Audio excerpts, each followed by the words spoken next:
तो हेलो दोस्तों, आप सभी का स्वागत है। अब मैं जो ऑनलाइन यूपीएससी कोचिंग सेंटर है, मैंने ऐसे स्टार्ट किया ऑनलाइन जो मैंने पढ़ाई की है, मैं आपको नोट्स के साथ में बताने वाला हूँ, तो बड़ा मजा आने वाला है। आज से अपने स्टार्ट करने में भारतीय इतिहास के विविध स्रोत के बारे में पढ़ने वाले हैं। तो क्या है, मैं आपको बता देता हूँ। इसके अंदर भारतीय इतिहास के स्रोत कौन कौन से हैं? इसमें ब्राह्मण साहित्य है, और इस ब्राह्मण साहित्य के अंदर वेद ग्रंथ, ब्राह्मण ग्रंथ और अरण्य है। उपनिषद, संस्कृति और महारथ्य है, और पुराण साहित्य और स्मृति है। ठीक है, ये सब ब्राह्मण साहित्य के भाग है। इसके अंदर वैदिक साहित्य बताता हूँ मैं आपको। वैदिक साहित्य में चार वेद आते हैं। इसमें ऋग्वेद, यजुर्वेद, सामवेद और अथर्ववेद आते हैं। इसमें ऋग्वेद है ना, वध शैली में लिखा गया है, और वेद गई मतलब ये सारी की सारी, ये जो है ना चार वेद तो वध शैली में है, और ये ऋग्वेद, यजुर्वेद और सामवेद वेद गई में है। इसके अंदर ऋग्वेद 10 मंडल है प्लस 1200 सूक्त है। इसमें ऋग्वेद में कार्य में भौगोलिक, राग, सामाजिक, आर्थिक, धार्मिक, सांस्कृतिक, ये सब कुछ है इसके अंदर। और वैदिक ग्रंथ की ये सारी चीज हो गई। इसके वैदिक ग्रंथ क्या, भारतीय संगीत विधा पर लिखित सर्व प्राचीन ग्रंथ है। इसमें यज्ञ के विभिन्न विधि, सॉरी, यज्ञ के विधि विधान है और इसके नियमों पर चर्चा है। इसमें भाषा संस्कृत है, और वध शैली है ना, ये जो वध शैली है, इसमें अंतिम भाग है अंधविश्वास, जादुई शक्तियां, कर्मकांड और औषधियां। उसमें ब्राह्मण ग्रंथ के अंदर क्या है, मैं आपको बता दूं। ये सामवेद का भाग है, मैं आपको पहले बताता हूँ। ये जो सामवेद का भाग है ब्राह्मण ग्रंथ है, ठीक है। इसके अंदर वेदों की सरल व्याख्या की गई है, और वादात्मक शैली में है, और प्रत्येक वेद के अपने ब्राह्मण ग्रंथ हैं, ठीक है। और इसमें आरण्यक ग्रंथ, ये आरण्य का मतलब होता है, अर्थात होता है जंगल, ठीक है। ये जंगल लिखा हुआ है। इसके अंदर कुल 7 है, ठीक है। और इसमें प्राचीन काल में गुरुकुल वनों जंगलों में होते थे ये, ठीक है। प्राचीन काल में गुरुकुल वनों और जंगलों में होते थे। गुरुकुल मतलब जो जहाँ पर शिक्षा होती है, जहाँ पर जो अभी स्कूल बोले थे ना, उनको वही प्राचीन काल में जंगलों में हुआ करते थे, ठीक है। तो वो है ये। इसमें ऋषि महात्मा के द्वारा जिन ग्रंथों की रचना किया गया, पुराने ग्रंथ है। इसमें आप ये भी प्राचीन काल में शिक्षा प्रणाली गुरुकुल प्रणाली हुआ करती थी, ठीक है। और श्रवण परंपरा से होते हैं, सुनकर याद करना, ठीक है। श्रवण परंपरा का मतलब ये देखो, ये श्रवण परंपरा यहाँ पर लिखे हुए हैं, इसका मतलब सुनकर। तो जैसे कि टीचर सामने बैठकर पढ़ाया बोला करते थे मुंह से, और वो शिष्य जो हुआ करते थे वो सुना करते थे, और सुनकर उन चीजों को याद किया करते थे, ठीक है। और गुरुकुल प्रणाली में इसमें घर त्याग दिया जाता है, घर को छोड़कर दूर जंगलों के अंदर वो ये गुरुकुल हुआ करते हैं, वहां पर पढ़ाया जाता था, ठीक है। और इसके अंदर मैं आपको बताता हूँ साढ़े संस्कार, षोडश संस्कार संस्कार, ठीक है। ये 5 वर्ष में हुआ था। उपनयन संस्कार भी कहते हैं इसको। और शिक्षा हेतु घर दिया जाता था। इसमें ये भी वो ये ना, गुरु के समीप, मतलब इसके अंदर क्या था, गुरु के समीप प्लस सुनना, मतलब गुरु के पास में टीचर होते हैं, उनके पास बैठा जाता था और सुनते थे लोग, ठीक है। उसमें कुल 4 आश्रम होते, जबालोपनिषद, ठीक है। जबालोपनिषद। और इसमें ब्रह्मचर्य, गृहस्थ, वानप्रस्थ और सन्यास। तो ब्रह्मचर्य 25 वर्ष का होता था, गृहस्थ 26 से 50 वर्ष का होता था, वानप्रस्थ 51 से 75 वर्ष का होता था, सन्यास 76 से 100 ईयर्स का होता था, ठीक है। और इसमें समय को सुनने का मतलब क्या है? वही से क्या सुना करते थे स्टूडेंट, मैं आपको ये बताता हूँ। इसमें उपनिषद और साहित्य सुना करते थे, ठीक है ये। और इसमें वैदिक साहित्य, और अंतिम भाग में इसमें वेदांत को होता था। उपनिषद साहित्य में कुल 108, 12 प्रभावित हुआ करते, प्रमाणिक हुआ करते थे, ठीक है। ये लिखा है। और महाकाव्य साहित्य के अंदर क्या होता था, मैं आपको इस महाकाव्य साहित्य में रामायण, ये महर्षि वाल्मीकि के द्वारा लिखी गई थी। रचना का ये जो जब लिखी गई थी, महाकाव्य लिखे गए थे, रामायण ये कब लिखे गए थे, मैं आपको बता देता हूँ। ये 400 BC टू 400 AD के बीच में लिखे गए थे। और महाभारत वेद व्यास के टाइम में लिखा गया था, ठीक है। वेद व्यास। और इसके अंदर पुराण साहित्य में क्या है, मैं आपको बताता। जैसे नकारात्मक पक्ष में भविष्यगत शैली है ये, ठीक है।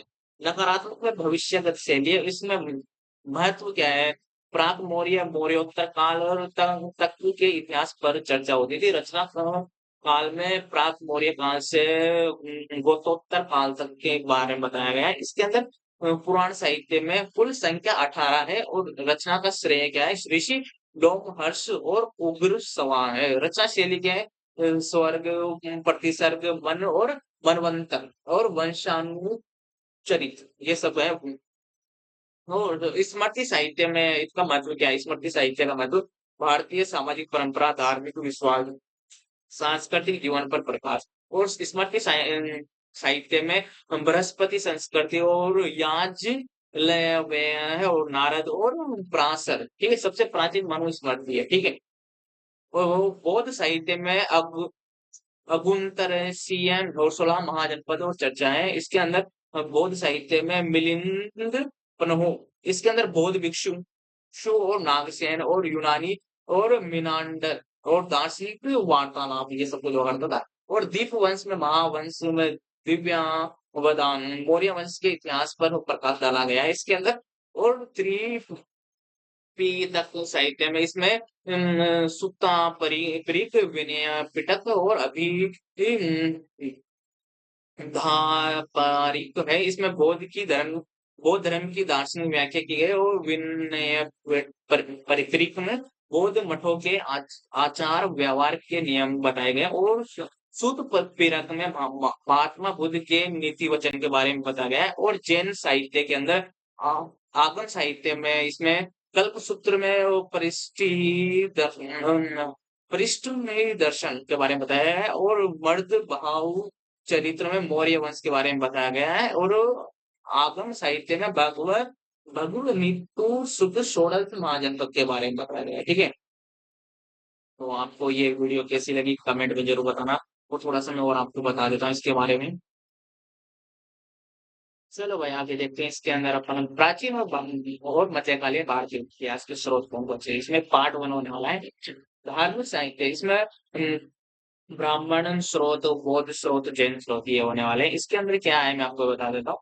इसके अंदर व्याकरण का लिखा, व्याकरण पर लिखा है इसमें है गया प्रथम ग्रंथ, ठीक है, गया प्रथम ग्रंथ एक विश्वविद्यालय में था गया नाम से। इसके अंदर इसमें गैर धार्मिक साहित्य, लौकिक साहित्य, इसके अंदर क्या है पाणिनि की आराध्यायी और कौटिल्य का अर्थात्मक, मौर्य काल की राजनीतिक पर प्रधान, पतंजलि महाकाव्य, कालिदास की रचनाएं, बाण भट्ट की हर्ष चरित्र, ये सब चीजें हैं। और चंद्र बरदाई पृथ्वीराज रासोर, कलहड़ तरणी ने राजतरणी, कश्मीरी का सॉरी कश्मीर का इतिहास क्या है, इसमें प्रथम ऐतिहासिक ग्रंथ कालक मानसूरे, कालक मानुसार घटनाओं का वर्णन, ठीक है।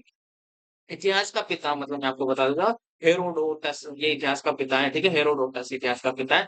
इसके अंदर मैं आपको यहाँ से बताता हूँ, इसमें इसमें टिलनी नेचुरल हिस्टोरी का है, ये टिलनी, ठीक है, टिलनी नेचुरल हिस्टोरी का है। और टोलीमी तो जोग्राफी की है। और पेरीलस सॉरी कोरोलस ऑफ द इरिथ्रियन सी, ठीक है, ये है। और विदेशी साहित्य में इसके अंदर है यूनानी साहित्य, इसमें सुनी सुनाई बातों के आधार पर भारत के बारे में वर्णन किया गया है इसके अंदर। और चीन, इसमें कभी भारत रीसियस, ठीक है, सिकंदर के पूर्व यूनानी थे, ठीक है, इसके अंदर बताया गया है। और सिकंदर के दौरान यूनानी साहित्य बताया गया, इसमें इसके अंदर है नियार्कस और ओनेसिक्रिटिस और अरिसोबुलास, ठीक है, ये सब कुछ बताया गया। और चीनी साहित्य में मेगस्थनीज के बारे में, इंडिका, ठीक है, इसके बारे में बताया गया है। और मौर्यकालीन यूनानी साहित्य के बारे में बताया गया है। इसमें कोरिलस ऑफ द इरिथ्रियन सी के बारे में क्या पता, इसमें पहले आपको बता अरब फारसी साहित्य है, इसमें कोरलस द इरिथ्रियन सी के बारे में क्या है, इसमें भारतीय बंदरगाहों के बारे में बताया गया है। और भारतीय उद्योग प्लस व्यापार के बारे में बताया गया है। और सिकंदर के पश्चात में यूनानी साहित्य में, इसमें मौर्यकालीन यूनानी साहित्य के बारे में बताया, और मौर्यकालीन यूनानी साहित्य के बारे में बताया, ठीक है। मौर्योत्तरकालीन, ठीक है, मौर्यकालीन और मौर्योत्तरकालीन के बारे में बताया गया है। और इसमें चीनी साहित्य, तीन चीनी यूनानी यात्री आए, सॉरी चीनी साहित्य में तीन चीनी यात्री आए थे, इसमें का यान था। तो इसमें चंद्रगुप्त विक्रमादित्य का काल में आया था ये, और हेवन सांग आया था हर्षवर्धन के कार्य कम हर्षवर्धन थे ना तब आया था, और एक सिंह 7वीं शताब्दी में आए थे, ठीक है। और आलोचनात्मक पक्ष में इसके अंदर क्या है, सुनी सुनाई बातों में अरबी और फारसी साहित्य में बताया गया है। इसके अंदर अरबी साहित्य के अंदर मैं क्या इस साइड बता देता हूँ। इसके अंदर है मैं आलम सुदी 10वीं सदी में थे, और गुर्जर प्रतिहार और राष्ट्रकूट वंश के बारे में बताया गया है। और इसमें सुलेमान 9वीं शताब्दी में थे, और गुर्जर प्रतिहार के बारे में बताया, और पाल वंश के बारे में है, ठीक है। और आलोचनात्मक पक्ष में इसमें अल अल बरूनी ये 11वीं शताब्दी में थे, और रूढ़िवादी और दृष्टिकोण के थे, और भारतीय ज्ञान विज्ञान की प्रगति राजनीतिक परिदृश्य में थे। और पुस्तक थी तहकीक ए हिंद तहरीक सॉरी तहकीक ए हिंद, ठीक है। और मोहम्मद गजनबी के साथ आए थे ये, ठीक है। आलोचनात्मक पक्ष ये जो ये अल बरूदीन है, ये मोहम्मद गजनबी के साथ में थे। तो धार्मिक सांस्कृतिक परंपराओं के टाइम पे होते, ठीक है। ये है इसका तो कुछ। मैं आपको फारसी साहित्य के बारे में बता देता हूँ। इसके अंदर फारसी साहित्य में इसमें सल्तनत काल में इसमें फिरदौसी और मिनहाज सिराज में तबक तबकाए तीसरा और अमीरो खुसरो और बरनी ये सब थे, ठीक है। इसके सल्तनत काल के टाइम पे थे। और हुमायूं नामा इसलिए गुलबुदन बेगम ने, ठीक है, इस ये उन्होंने लिखा था। और फारसी में ठीक है। और अब बाबर और इसमें मुगल काल में क्या हुआ था, बाबर की आत्मकथा लिखी गई थी, और तुर्की भाषा में लिखी। तुजुक ए बाबरी नाम है उसका, और फारसी अनुवाद में अब्दुल रहीम खान खाजा में हुआ है, ठीक है। और अकबरनामा अबुल फजल है, ठीक है।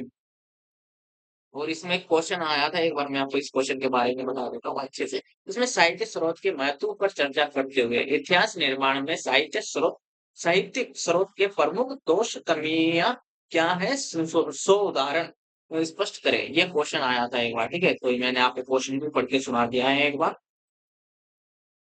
ये साहित्यिक स्रोत के महत्व क्या है मैं आपको बता देता हूँ। इसमें भौगोलिक क्षेत्र में महत्व है, ठीक है। और इसमें एक आर्थिक क्षेत्र में महत्व है, और सामाजिक क्षेत्र में महत्व है, ठीक है। और धार्मिक सांस्कृतिक क्षेत्र में महत्व है, और राजनीतिक प्रशासनिक क्षेत्र में भी महत्व है, ठीक है। तो यह वीडियो आपको कैसी लगी, मैंने बहुत अच्छे से सबको समझाने की कोशिश की।